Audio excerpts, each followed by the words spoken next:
kita semua. Halo anak-anak, apa kabarnya hari ini? Semoga sehat selalu dan tetap semangat belajarnya walaupun di rumah.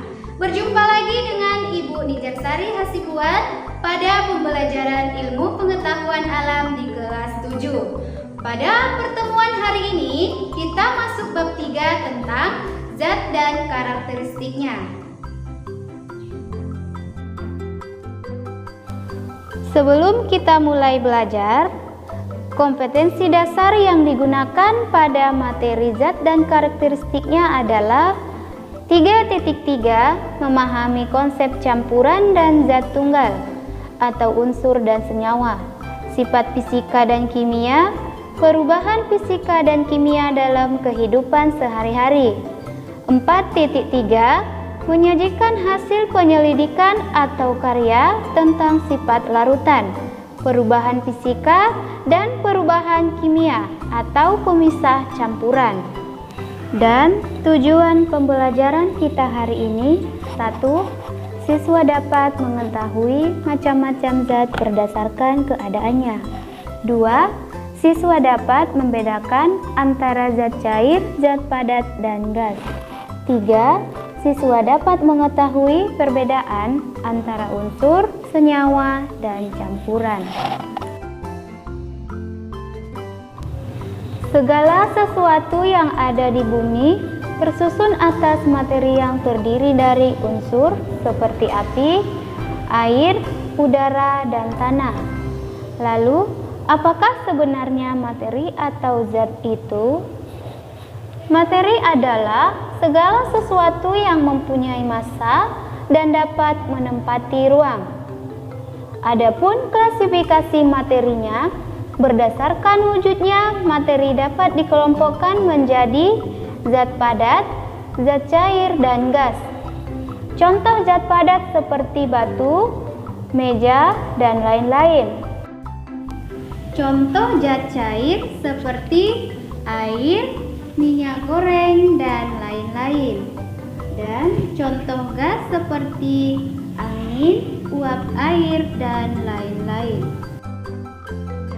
Berikut ini adalah perbedaan antara zat padat, zat cair, dan gas. Zat padat mempunyai bentuk dan volume tetap. Jarak antara partikel zat padat sangat rapat, dan partikel zat padat tidak dapat bergerak dengan bebas. Zat cair mempunyai volume tetap, mempunyai bentuk bergantung pada media yang digunakan.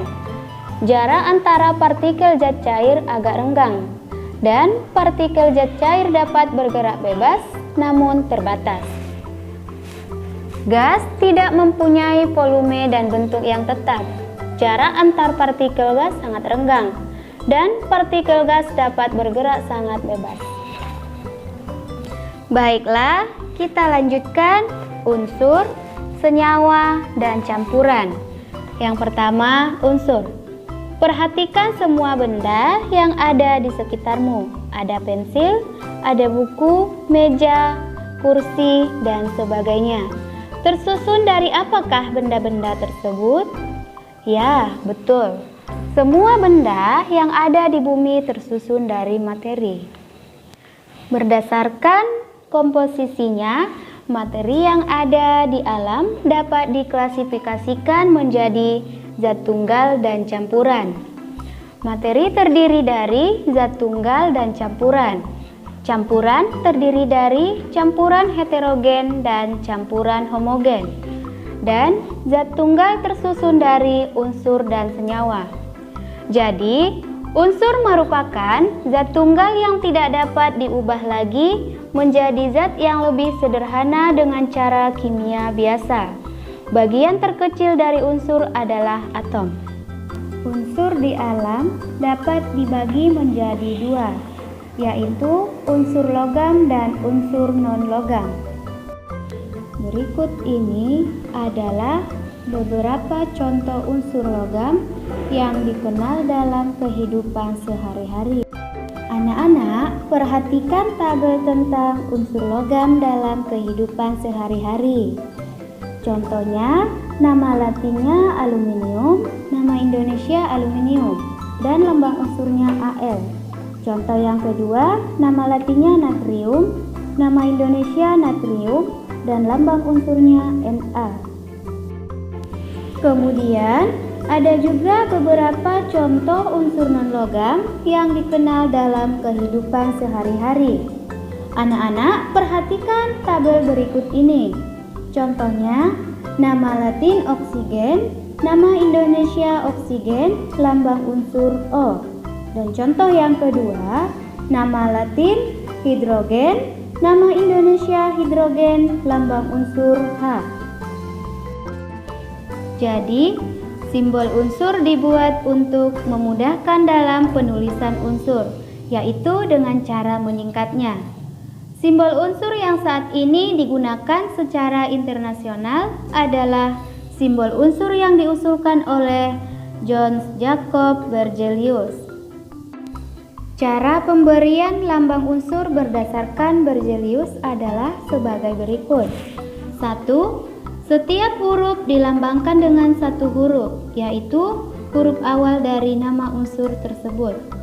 2. Huruf awal ditulis dengan huruf kapital.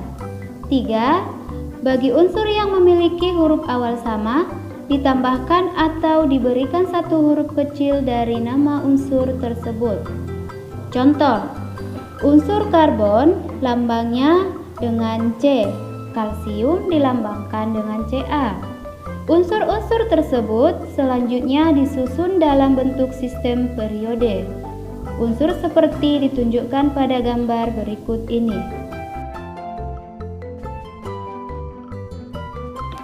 Anak-anak, perhatikan unsur-unsur periode tersebut. Unsur-unsur yang memiliki sifat hampir sama diletakkan dalam satu kolom. Unsur-unsur logam terletak di bagian kiri bawah diberi warna biru. Kemudian, unsur non-logam terletak di bagian di sebelah kanan diberi warna kuning. Sedangkan unsur semilogam diberi warna coklat terletak di bagian antara warna biru dan kuning. Unsur logam dan non-logam memiliki perbedaan sifat fisik, baik sifat fisika maupun kimia. Berikut ini perbedaan sifat logam dan non-logam. Perhatikan tabel di bawah ini. Pada logam, berwujud padat pada suhu kamar kecuali raksa, dapat ditempa dan dapat diregangkan, dan konduktor listrik dan panas. Sedangkan non-logam ada yang berwujud padat, cair, dan gas, bersifat rapuh dan tidak dapat ditempa. Baiklah anak-anak, selanjutnya senyawa.